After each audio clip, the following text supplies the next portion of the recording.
ανακηρύξει όσιο, διότι πέθανε μαρτυρικά για τα πιστεύω του, αλλά και μαρτυρικά, δηλαδή δεν ήταν ο θάνατος του μια και έξω που λένε. Βέβαια έχουμε μείνει εκεί, δεν έχουμε μάθει περισσότερα, αλλά έχουμε μείνει εκεί.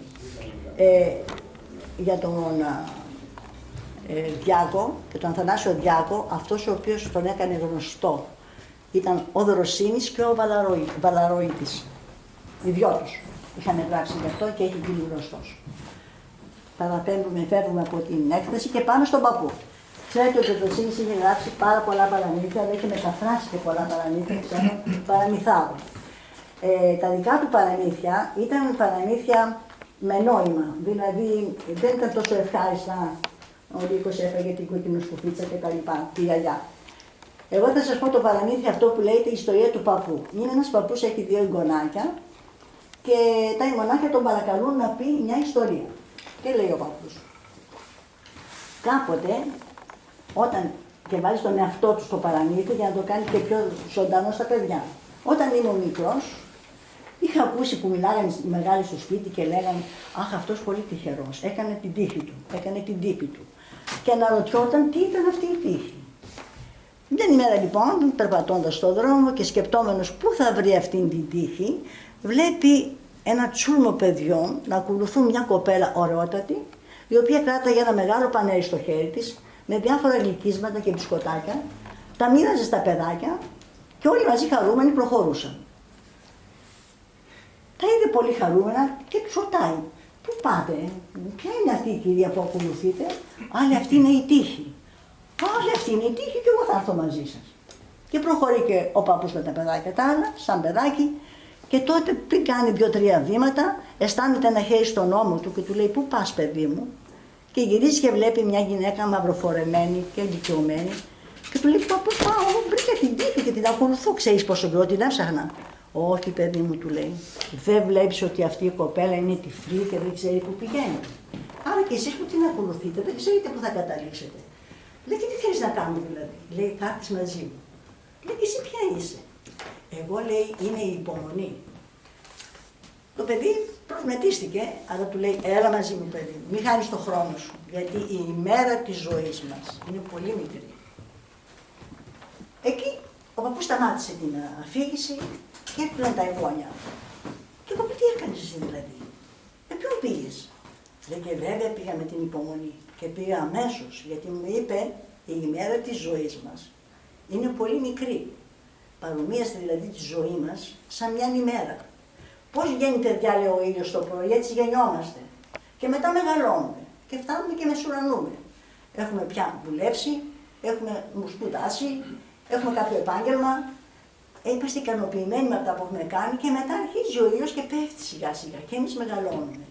Και εκεί ξεκινά τα παιδάκια, τα εγγόνια και κάποια στιγμή, όπως φεύγει ο ήλιος, έτσι φεύγουμε από τη ζωή και εμείς. Δηλαδή, παππού, εσύ αυτό έκανες. Λέει, αυτό έκανα, γι' αυτό είμαι σήμερα εδώ και έχω εσάς και είμαι ευτυχής. Έτσι βρήκα την ευτυχία. Ακολουθώντας την υπομονή, γιατί μου είπε, το βουνό που θα ανέβουμε είναι πολύ δύσκολο. Ώσπου να φτάσουμε στην κορυφή να βρούμε την ευτυχία και την τύχη μας να την κάνουμε, θα κουραστείς, αλλά στο τέλος θα βρεις αυτό που θέλεις. Και αυτό έκανα. Βέβαια τα παιδιά, στα παιδιά του δημοτικού δυσκολεύομαι να το πω γιατί λιγάκι, αλλά τα παιδιά που είναι 5η, 6η και πιο εκεί, ναι, ακούνε.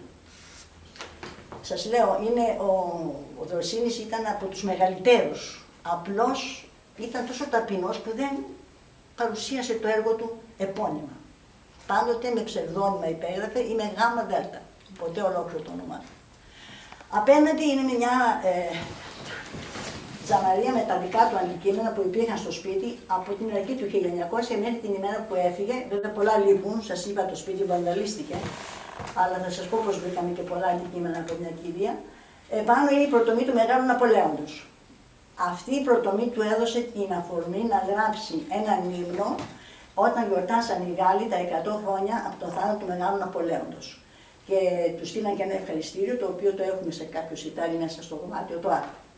Απέναντι το κιόσκι είναι το μυθιστόρημα, το μεγαλύτερο μυθιστόρημα που έχει γράψει, που ονομάζεται S. Εμείς απλώς φτιάξαμε το κιόσκι όπως το περιγράφει στο βιβλίο του. Ο Παύλος ήταν αρχαιολόγος και η Έρση, η γυναίκα του, δεν είχαν παιδιά, ήταν ένα πολύ αγαπημένο ζευγάρι, είχαν μια μονοκατοικία και μια μεγάλη αυλή στην οποία είχαν αυτό το κιόσκι και καθόταν από κάτω το κιόσκι και πήραν τον καφέ τους και την πορτοκαλάδα τους κτλ. Κάποια στιγμή τον Παύλο τον ειδοποίησε η υπηρεσία του να πάει σε ένα ερημονήσι όπου έχουν πληροφορίες ότι υπάρχουν κάποια αρχαία. Θεώρησε σωστό να πάρει μαζί και τη γυναίκα του και το συνεργείο βεβαίως. Φτάνουν στο νησί, βγαίνουν από το μικρό καραβάκι και βλέπουν τελικά ότι η γη έχει σκαφθεί και ότι κάποιοι αρχαιοκάπλοι ήδη τα έχουν πάρει ό,τι υπήρχε εκεί μέσα. Στεναχωρηθήκαν βέβαια, αλλά είπαν μια και έχουμε έρθει, ας κάνουμε μια βόλτα στο ερημονήσι και όπως πηγαίναν στην παραλία, πίσω από τους βράχους διαπιστώνουν ότι υπάρχει ένα παιδάκι το οποίο είναι ρακέντητο, βρώμικο και μόλις τους βλέπει κρύβεται. Η Έρση επιμένει να το ψάξουν, να βρουν τι συμβαίνει με το παιδάκι. Να μην τα πολυλογώ, το πιάνουν το παιδάκι και διαπιστώνουν ότι το παιδί είναι κοφάλαιο. Δεν μπορεί να επικοινωνήσει. Το παίρνουν μαζί τους, του αλλάζουν τα ρουφαλάκια του, τον Έρση με τον τρόπο της, με την ταρπορή της, με την αγάπη της, ηρεμεί το παιδί και αρχίζει με την νοηματική να τους εξηγεί ότι εχθές είδε και περιέγραψε τους ανθρώπους αυτούς που είδε. Πώς ήσαν, πολύ ψηλοί, μεγάλοι και ότι πήραν αυτή τα αρχαία. Με την περιγραφή του κοφάλαλου παιδιού μπόρεσε η αστυνομία να πιάσει τους αρχαιοκάπλους. Αυτή την παρένθεση του παιδιού αυτού την κάνει ο Δροσίνης, γιατί έλεγε για τους τυφλούς είχα χρόνο ζωής και έκανα πολλά πράγματα. Για τους κοφάλαλους δυστυχώς δεν μπόρεσαν να κάνουν σχεδόν τίποτε. Διότι παιδιά μέχρι και την καταστροφή της Σμύρνης, τα κοφάλαλα παιδιά στην Ελλάδα δεν ήσαν δηλωμένα. Ήταν η ντροπή της οικογένειας, ήταν πολλά και διάφορα. Οπότε δεν μπορούσε να έχει κάποιο περιθώριο να δει τι συμβαίνει. Ενώ η τυφλή ήταν δηλωμένη. Γι' αυτό και μπορούσε να κάνει πολλά, όπως σας είπαν και μέσα. Λοιπόν, όταν έγινε η καταστροφή της Σμύρνης, στη Σμύρνη υπήρχε σχολή κοφαλάλων υπό την αιγίδα της Αμερικής. Όταν κάηκε η Σμύρνη, αυτοί όλοι ήρθαν εδώ με τη σχολή, με τα κοφά τους, μείναν 2 χρόνια έως ότου φύγουν στην Αμερική. Σε εκείνη την περίοδο που τους γνώρισε ο Δροσίνης, δεν μπόρεσε να κάνει κάτι γιατί ήταν αρκετά μεγάλος. Εντάξει, το 22 η καταστροφή και το 51 πέθανε, ήταν αρκετά μεγάλος και ήδη είχε και πολλά να κάνει με το ΣΟΚ, με το Πανεπιστήμιο, με την Ακαδημία. Δεν είχε χρόνο. Και το έφερε βαρέως. Γι' αυτό κάνει την παρένθεση αυτού του κοφάλαλου παιδιού για να δείξει ότι και αυτά τα παιδιά μπορούν όταν τα αγαπήσουμε, όταν καταλάβουν τα αγαπάμε, όταν τους δείξουμε κατανόηση, μπορούν και αυτά να εκφραστούν με τον τρόπο τους. Και αυτό σας το επιβεβαιώνω, γιατί με την κυρία Βαχάρη ασχοληθήκαμε με τα κοφάλαλα παιδιά για πολλά χρόνια. Όντως, εμείς βγάλαμε και παιδιά τα οποία γεννήκαν και οδοντοτεχνίτες και φωτογράφοι, επαγγέλματα τα οποία δεν χρειάζεται πολύ να μιλάμε. Ναι, με τη συμπαράσταση και ότι τους αντιμετωπίζαμε σαν ισότιμους, μπορείς τα παιδάκια αυτά να τα προχωρήσεις. Συγγνώμη που σας κάνω την παρένθεση, αλλά σημαίνει τώρα και θυμάμαι περιπτώσεις. Απέναντι πάλι είναι όλα τα αντικείμενα που είχα στην κουζίνα τους, τα οποία σήμερα τα χρησιμοποιούν το ρεύμα, τότε ήταν όλα χειροκίνητα. Το μίξερ, το σίδερο, η μηχανή που κάναν τον κύμά τους, όλα χειροκίνητα, όλα εκεί μέσα. Και απέναντι φτάνουμε τώρα στην όμορφη βοσκοπούλα, την ομορφούλα που είπε και η κυρία Βαχάρη. Η ομορφούλα λοιπόν, αφού ο Δροσίνης έφυγε και ο πατέρας του πούλησε το σπίτι, δεν είχε πλέον επαφές με τις γούβες, επομένως έχασε και την επαφή με την ομορφούλα. Ο Δροσίνης στην Κηφισιά πλέον και μεγάλος σε ηλικία μαθαίνει ότι πέθανε η ομορφούλα πολύ νέα. Συγκλονίζεται και ρωτάει γιατί, πώς. Και του λένε ότι επειδή η ομορφούλα ήταν από πολύ φτωχή οικογένεια και πολλά παιδιά, όταν ο γαμπρός που πήγε στο χωριό ήταν πλούσιος, αλλά αρκετά μεγάλος στην ηλικία και τη ζήτησε από τον πατέρα της, ο πατέρας για να γλιτώσει το παιδί του από τη φτώχεια, το επάντρεψε. Δυστυχώς όμως δεν πέρασε καλά με τον σύζυγο και σε νεαρή ηλικία πέθανε. Συγκλονίζεται ο Δροσίνης με το χαμό της κοπέλας και γράφει το μεγαλύτερο ποίημα, αυτό που σας εξήγησε η κυρία Βαχάρη, το οποίο το ονομάζει και το μυαλόγιο της όμορφης. Και γράφει μέσα στο βιβλίο του ότι αν ποτέ έχω την ατυχία να χαθεί οτιδήποτε έχω γράψει, το μόνο που θα ήθελα να σωθεί θα ήταν το μυρολόι της όμορφης. Εμείς είχαμε την τύχη να γνωρίσουμε τη δυσεγγονή της ομορφούλας η οποία είχε έρθει εδώ και μας είπε και την ιστορία της λεπτομέρειας και μας είχε δώσει και φωτογραφίες τα οποία τα έχουμε μέσα στο αρχείο. Αντικείμενα αυτά όλα, παιδιά, της εποχής εκείνης, το πώς αυτά τα πιο πολύ τα έχουμε και τα παιδιά, να δουν πώς δουλεύαν στα χωράφια οι άνθρωποι, πώς μπορούσαν να διατηρήσουν το νερό τους κρύο μέσα σε ξύλινα δοχεία, πώς ζυμώναν οι γυναίκες στο σπίτι το φαγητό, το ψωμί, πώς τους ζυγούς αυτούς που βάζαν στην πλάτη με τους γράντους φέρναν το νερό από την κεντρική βρύση στα σπίτια τους, για να καταλάβουν ότι πόσο δύσκολες εποχές ήταν τότε, παρότι όλα τα έχουμε σήμερα στο σπίτι μας και πάλι παραπονιόμαστε. Και πολλά παιδιά μου λένε και η γιαγιά μου το έχει αυτό, η γιαγιά μου το έχει εκείνο. Και αυτό είναι καλό διότι μαθαίνουν πράγματα τα οποία πια δεν τα βλέπουν. Όπως είδατε μέσα και τα επαγγέλματα που χάνονται. Τα δικά μου τα εγώ δεν τα ξέρω πάνω στα επαγγέλματα που χάνονται, να είστε σίγουροι. Και εδώ φτάνουμε στην κυρία Κέτη Μάνου τη Θηνή, η κυρία που βλέπετε στο κάδρο, ήταν γειτόνισσα του Δροσίνη, η πολυκατοικία που είναι πλάι ήταν μια μονοκατοικία σαν αυτή. Όταν ο Δροσίνης λοιπόν τα 13 χρόνια της ζωής του, τα τελευταία έμενε εδώ, η κυρία Κέτη Μάνου ήταν φοιτήτρια στη φιλοσοφική σχολή. Με πιάνο, με γαλλικά και ερχόταν συχνά στο καναπεδάκι που κάθεται η κυρία, το οποίο ανήκε στο σπίτι του Δροσίνη.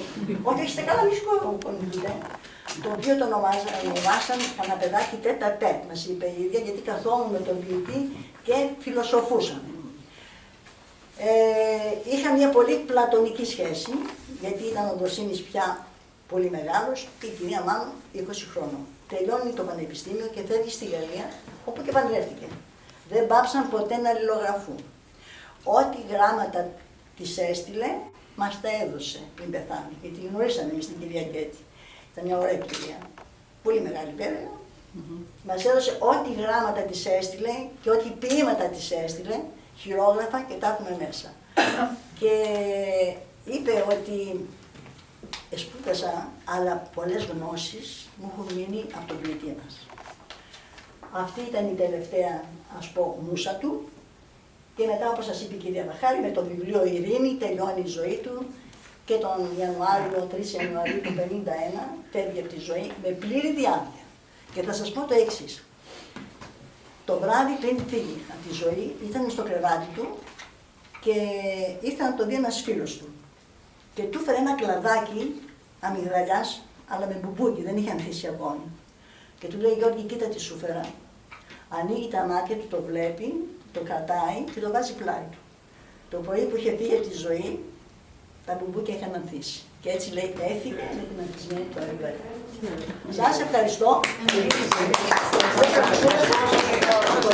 Αν θέλετε κάτι επιπλέον να σας πω, να με ρωτήσετε ευχαρίστως. Αν όχι, θα πάμε απέναντι να ξεκουραστούμε. Βέβαια, αν έχουν ερωτήσεις, δεν ξέρω. Έχουμε μαγευτεί.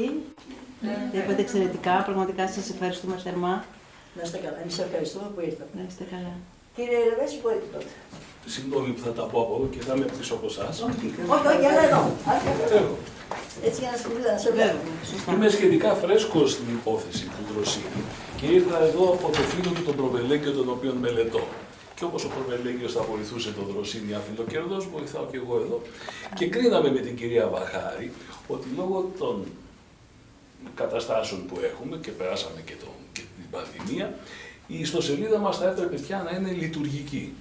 Με αντικειμενικό σκοπό, όποιος θέλει να βρει κάτι για τον Δροσίνη, να μπορέσει σιγά σιγά, επισκεπτόμενος την ιστοσελίδα είτε από την Ελλάδα, είτε από οπουδήποτε υπάρχει ο ελληνισμός παγκοσμίως, να μπορέσει να το δει και να διαβάσει. Αυτά όλα που πολύ ενδιαφέροντα έμαθα και εγώ από εσάς.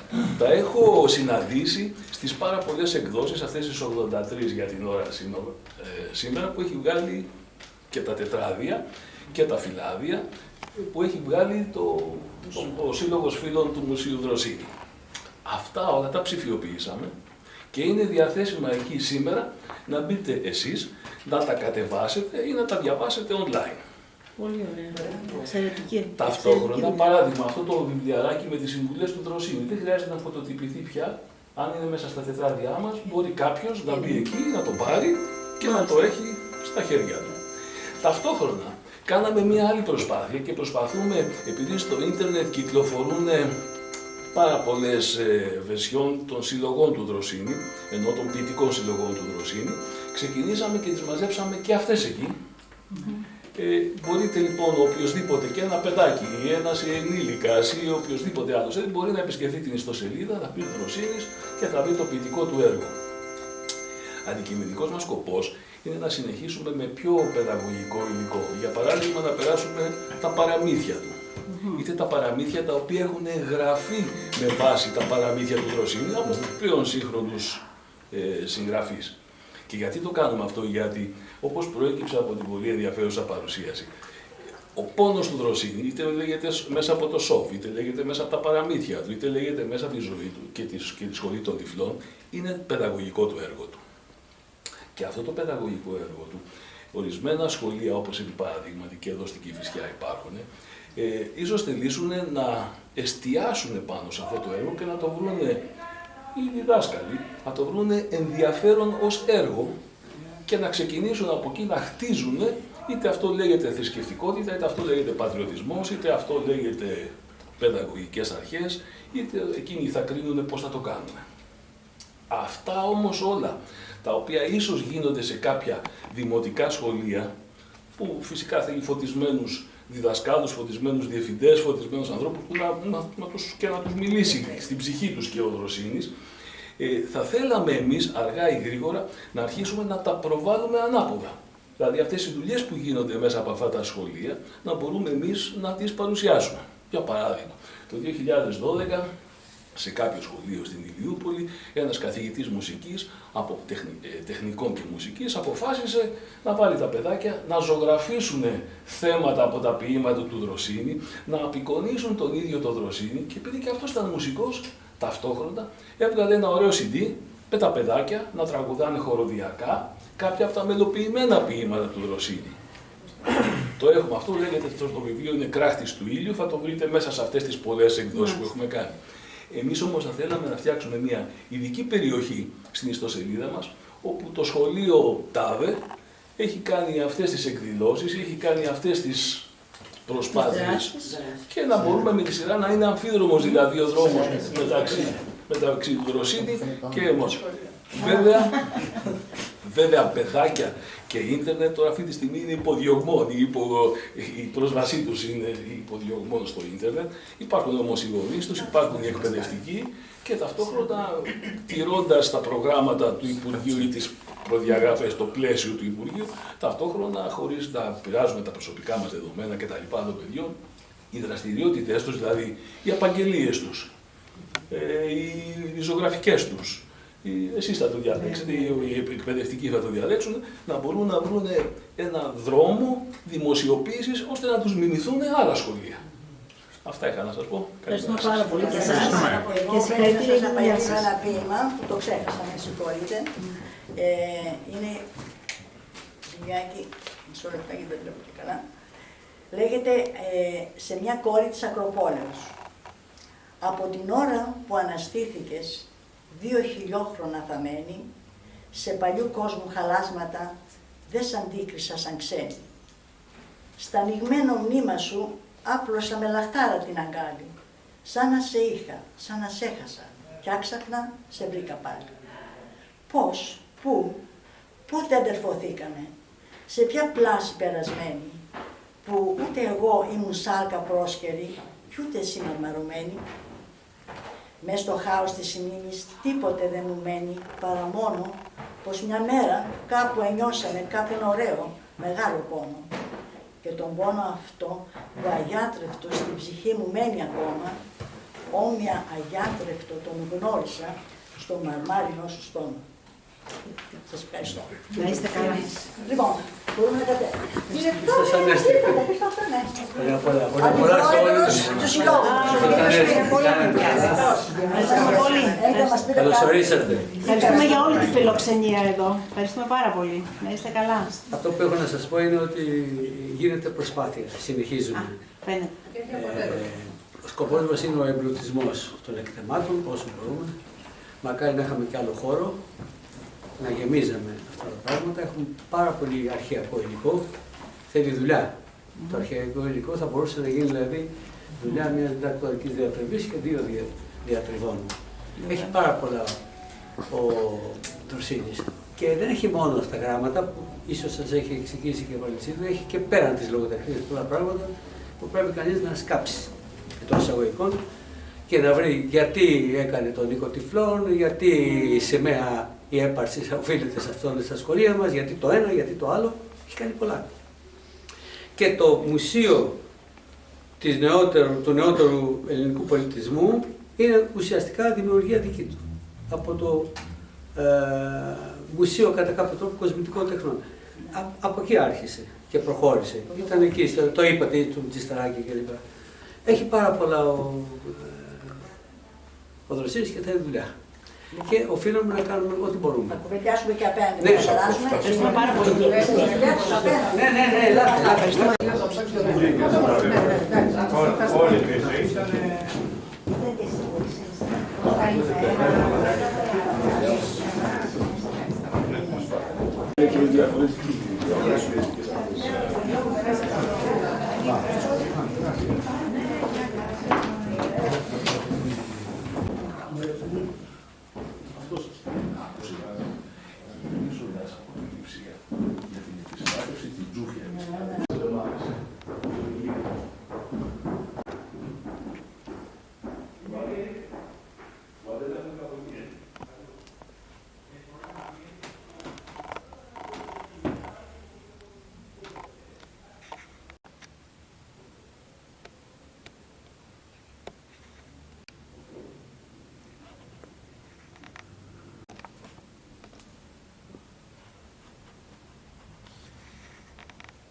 Κάποιος το διαβάσει, είναι nice και δεν λέτε όχι, δεν πειράζει, είναι δύσκολο.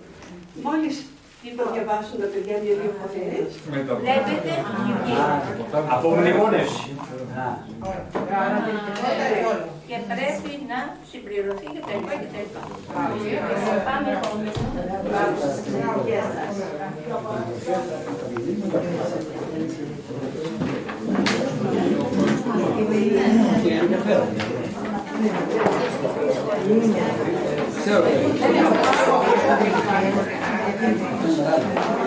Λοιπόν, αυτό το ξέρετε πολύ καλά το βήμα.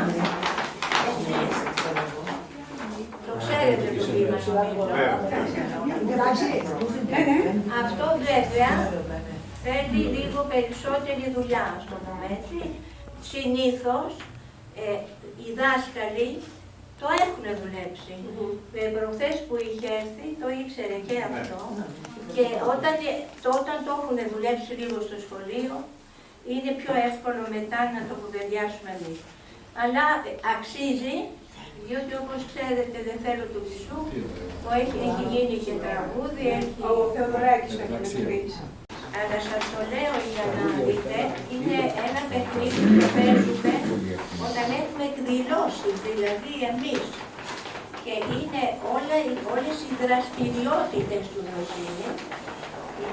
Εδώ, δεν ξέρω αν καταλαβαίνετε εδώ ποιο είναι. Όπα, ο Παρνασσός, εδώ, σχολή τυφλών. Εδώ, η Ακαδημία Αθηνών. Τι σχέση έχει ο Δροσής με την Ακαδημία? Σοκολατάκι και πολύ πιο μεγάλο δώρο. Γραμματέας δεν ήταν? Τι έχει? Γραμματέας. Όχι, Ήταν αυτό την Άνοιξη. Προσέξτε, ήταν πρώτος γραμματέας επί των δημοσιευμάτων και έγινε και ακαδημαϊκός. Επειδή αξίζει που το πήρατε, θα σας δώσω ένα δώρο που δίνουμε, είναι το ντόμινο. Να το δώσω στον κύριο. Ντόμινο παίζετε? Ναι, στο ελεύθερο χρόνο. Ποιος το παραλαμβάνει? Αυτό εδώ πέρα είναι, όπως θα σας είπε ο Κώστας, είναι επειδή ο Δροσίνης έβαλε την γιορτή της σημαίας στα σχολεία. Εδώ είσαι και εσύ Φανή.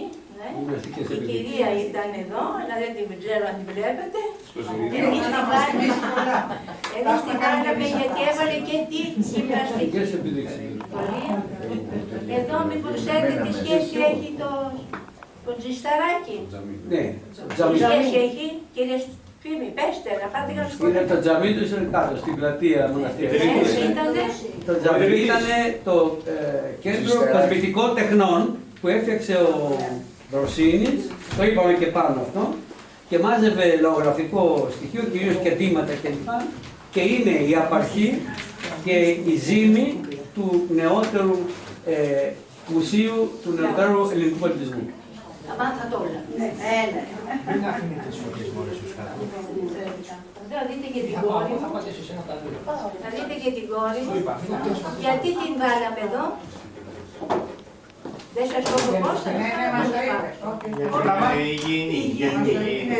για τις γυναίκες. Έτσι ήταν κάτι πολύ προοδευτικό. Είχε κάνει ειδικά μαθήματα με καθηγητές και φρόντισε να μάθουν οι γυναίκες μητέρες τι πρέπει να κάνουν για τα υγιεινή των βρεφών. Και εδώ, ποιο είναι αυτό? Α, αυτή είναι η σχολή. Τώρα δεν φαίνεται από τη φωτογραφία. Σωστό. Εδώ είναι η εστία, που είναι, ξέρετε πολύ καλά τι σχέση έχει. Και αυτή εδώ πέρα είναι η Σεβαστοπούλιο Μαγνητεχνική Σχολή. Απέναντι από το Μευτήριο της Έλενας, έτσι. Αγίου Παππούς θα πάμε.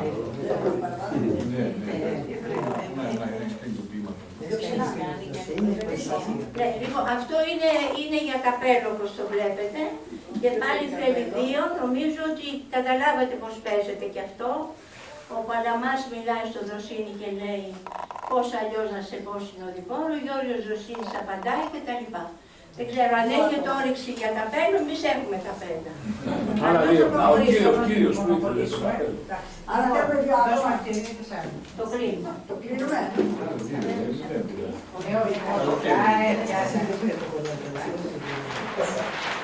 Εδώ, αυτό είναι αφού βγαίνουμε, λέμε για τον Αθανάσιο Διάκο, όπως ξέρετε, θα σας είπε η Φανή, οπωσδήποτε, και έχουμε, πώς με μαθαίνε, πώς είναι αυτό, Κουμπούρι, πιστόλα, κουμπούρι. τι είναι αυτό, Πιστόλα ή κουμπούρι. πιστόλα το λέμε εμείς, εδώ, το γυλαίκο, Αυτό ξέρετε τι είναι. το τσαρούκι, Και τούτο. καμίσα και τα λοιπά. Είναι σχεδόν όλα τα Διαδικασία του Μασουλιά. τα δείξαμε όλα τα δύο. Νομίζω ότι Λοιπόν, αυτό το ξέρετε εσείς πολύ καλά. Συνήθως το δίνουμε όταν έχουμε έρθει σε επαφή βέβαια με το σχολείο αυτό. Είναι σαν ερωτηματολόγιο. Έχουν δει το μουσείο και τους ρωτάμε μερικά πότε γεννήθηκε και ποια η καταγωγή του. Και το γράφει.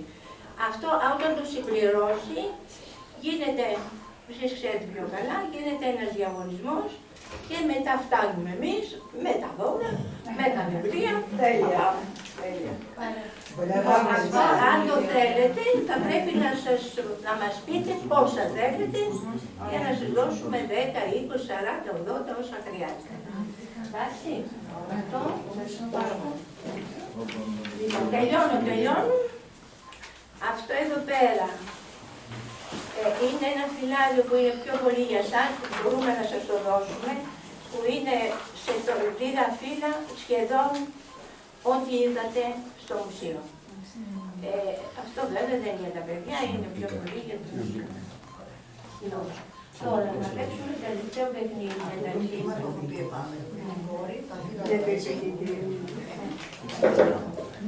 Σας είπα και πριν ότι έχουμε ξεχωρίσει μερικά ποίηματα, όπως είναι το τάμα του Καρνάρι, όπως είναι η εορτή της μητέρας και η πίστη, το ξημέρωμα της νιώτης κτλ. Αυτό σε όποιον ενδιαφέρει είναι μία, ας την πούμε, δουλειά που θα πρέπει να κάνουμε αν αποφασίσετε. Λοιπόν, το τελευταίο παιχνίδι που κερδίζει. Λοιπόν, θα μου πείτε έναν αριθμό από 1 μέχρι το 27. 15. 15. Λοιπόν, τι λέει. Με τη ζωή στο βράδιασμα, αυτό δεν είναι για σας, είναι για μένα. Ξυπνούν μια στο νου μας, γλυκόφωτες τη θύμησες. αστέρια του ουρανού μας. Και λέει ο Δροσίνης, είναι κάτι που δεν μπορεί κανένας να μου το πάρει. Στήριξε. Λοιπόν, τι διαλέγετε, ντόμινο διαλέγετε, σοκολατάκι διαλέγετε.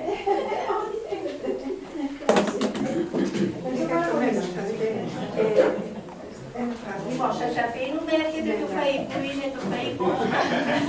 Να είστε καλά, να είστε καλά.